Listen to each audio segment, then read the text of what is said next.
بسم اللہ الرحمن الرحیم۔ مہر النساء اور مومو، قسط نمبر 5۔ یہ انہی دنوں کی بات ہے جب عفت آنٹی نے سرسری طور پر مجھ سے حسن کی آمد کا تذکرہ کیا۔ حسن نائمہ کا ماموں زاد تھا۔ وہ بالکل ویسا ہی تھا جیسا جین آسٹن کا کوئی ہیرو ہوتا ہے، بے تحاشا دولت مند، بہت خوبصورت اور شاندار پرسنالٹی رکھنے والا۔ حسن امریکہ میں سیٹل تھا اور اس کے والد کا وہاں کین فوڈ کا وسیع اور ریچ بزنس تھا۔ وہ دونوں سال 2 سال بعد پاکستان کا چکر لگا ہی لیتے تھے، مگر اس دفعہ کچھ خاص وجہ تھی۔ آنٹی نے مجھ سے ذکر نہیں کیا، مگر بہرحال میں کوئی بچہ تو نہیں تھا، 35 سالہ میچور مرد تھا۔ اتنا تو بہرحال جان گیا تھا کہ حسن کے والد احمد مراد نے میرا اور نائمہ کا رشتہ طے ہو جانے کے چند روز بعد مانگا تھا۔ وہ یقیناً اس بات سے لا علم تھے کہ میرا رشتہ نائمہ کے والدین قبول کر چکے ہیں، چونکہ ابھی صرف زبانی کلامی بات ہوئی تھی، اس لیے نائمہ کے گھر والوں نے ہمارا رشتہ اوپن نہیں کیا تھا۔ اس کے ماموں کو ان کے اصرار پر اس بات کا علم ہوا تو وہ اپنے بیٹے سمیت پاکستان پہنچ گئے۔ میں نے ان دنوں نائمہ کے گھر جانا قطعاً ترک کر دیا تھا، اور پھر جب میں اس روز مومو کو پڑھانے گیا تو آنٹی مجھے قدرے بجھی بجھی لگیں۔ میں پوچھے بغیر نہ رہ سکا۔ کیا بتاؤں حسان، اتنی چاہ سے تمہارا رشتہ کرایا تھا۔ پہلے تو وہ لوگ راضی تھے، مگر اب کھینچے کھینچے لگ رہے ہیں۔ عفت آپا کو کل فون کیا تو منگنی کی بات پر وہ کہنے لگیں پھر دیکھا جائے گا، ابھی تو رشتہ بھی پینڈنگ میں ہے۔ لو بھلا، پہلے خود ہاں کی تھی اور اب پینڈنگ ہو گیا۔ جانے دیں آنٹی، آپ ایسے ہی پریشان ہو جاتی ہیں، میں نے ہنس کر ٹال دیا۔ اسی ہنسنا میں حیدر داخلی دروازہ کھول کر اندر داخل ہوا۔ اس کے ایک ہاتھ میں بریف کیس اور دوسرے میں کوٹ تھا۔ کیسے ہو حسان؟ وہ تھکی تھکی آواز میں پوچھتا میرے مقابل بیٹھ گیا۔ میں تو ٹھیک ہوں آنٹی، البتہ پریشان ہے۔ اس نے ماں کو سوالیہ نگاہوں سے دیکھا۔ آنٹی نے الف سے یہ تک تمام قصہ کہہ سنایا۔ ممی ٹھیک کہہ رہی ہیں، وہ نائمہ کا کزن نہیں ہے۔ کیا نام ہے اس کا؟ حیدر نے آنکھیں میچ کر یاد کرنے کی کوشش کی۔ حسن، میرے لبوں سے پھسلا۔ ہاں حسن، یہ اس کی دولت کی چمک ہے۔ مجھے نہیں لگتا ابھی فڈ آنٹی حسان کے رشتے والی بات یاد بھی رکھیں گی۔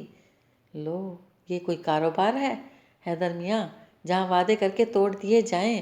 آپا نے ہمیں زبان دی تھی۔ اگر بھانجا اتنا ہی پیارا تھا تو پہلے اس کا خیال کیوں نہ آیا؟ اس وقت تو بہت خوشی خوشی میرے حسان کا رشتہ قبول کیا تھا۔ وہ بہت کچھ کہہ رہی تھی۔ حیدر نے مسکرا کر سر جھٹکا۔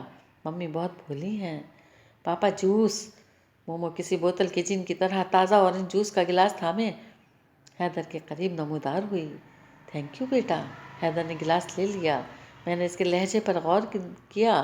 خوش دلی، شفقت، اپنائیت سب تھا اس میں، بس محبت نہیں تھی، یا پھر وہ اتنی میکانکی زندگی گزارنے لگا تھا کہ محبت ہوتی بھی تو محسوس نہ ہوتی تھی۔ میں نے مومو کا چہرہ دیکھا، وہاں کوئی رنج، کوئی افسوس نہیں تھا۔ میں گہری سانس لے کر رہ گیا۔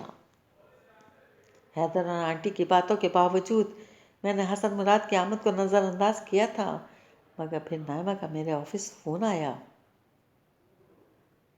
مجھے وہ دن اچھی طرح یاد ہے، 20 جولائی 1981، دن 11:25۔ وہ وقت میرے دماغ پر ثبت ہو کر رہ گیا۔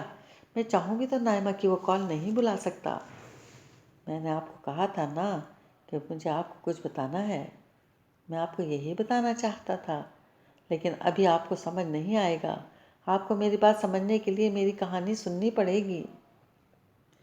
حسان، اس نے بہت شرمندہ لہجے میں کہا تھا، آپ بہت اچھے ہیں اور کوئی بھی لڑکی آپ کے ساتھ پر فخر کر سکتی ہے، لیکن میں وہ لڑکی نہیں ہوں۔ میں بچپن میں بہت سی چیزوں کے لیے ترستی تھی، جن میں ایک آسائشات کی فراوانی تھی۔ گو اب ہمارے حالات بہت اچھے ہیں، مگر میں بچپن کے وہ چند سال کبھی نہیں بھول سکتی جب ابو کی نوکری چھٹی تھی اور ہم نے اپنا گھر بیچ ڈالا تھا۔ اس نے گہری سانس خارج کی۔ اس کی سانس کے اخراج کی آواز مجھے آج بھی یاد ہے۔ حسان، میں نہیں چاہتی کہ میرے بچے بھی ڈیزائن ویئر اور قیمتی جیولری صرف شاپس میں رکھی دیکھیں اور پھر ان سے فقط اپنے خواب سجا پائیں۔ میں نے خواب سجائے تھے، میں ساری زندگی سے خوابوں پر گزارا نہیں کرنا چاہتی۔ یونانی کہاوت ہے، خوش قسمتی کی دیوی آپ کے دروازے پر صرف ایک دفعہ دستک دیتی ہے۔ میرے دروازے پر وہ دیوی دستک دے رہی ہے۔ پلیز مجھے زندگی سے اپنے لیے کچھ حاصل کر لینے دیں۔ وہ شاید کچھ اور بھی کہنا چاہتی تھی، مگر میں نے فون رکھ دیا۔ میرے اندر بہت کچھ ٹوٹ پھوٹ کا شکار تھا۔ نائمہ سے مجھے کوئی افسانوی قسم کا دھواں دھار عشق نہیں تھا۔ وہ تو ایسی تھی جیسے راہ چلتے بہت سے لوگ مل کر بچھڑ جاتے ہیں۔ وہ تو اسی دن میرے لیے بہت عام ہو گئی تھی جب میں نے اس کی شائستگی سنی تھی۔ وہ تو کچھ کبھی بھی خاص نہیں تھی۔ میرے لیے صرف ایک شے خاص تھی، وفا اور صرف وفا۔ میری ماں مجھے بچپن میں چھوڑ کر چلی گئی تھی۔ ایک عورت کی اس بے وفائی نے میرے اندر جو خلش رکھ چھوڑی تھی، وہ میں کسی دوسری عورت کی وفا سے پر کرنا چاہتا تھا، مگر 20 جولائی کی اس گرم دوپہر کو مجھے علم ہوا تھا کہ عورت تو بے وفائی کا دوسرا نام ہے۔ کبھی میری ماں مریم نثار کی دوبارہ گھر بسانے کی خواہش کی صورت میں، اور کبھی نائمہ سعید کی زندگی سے کچھ حاصل کرنے کی تمنا کی صورت میں۔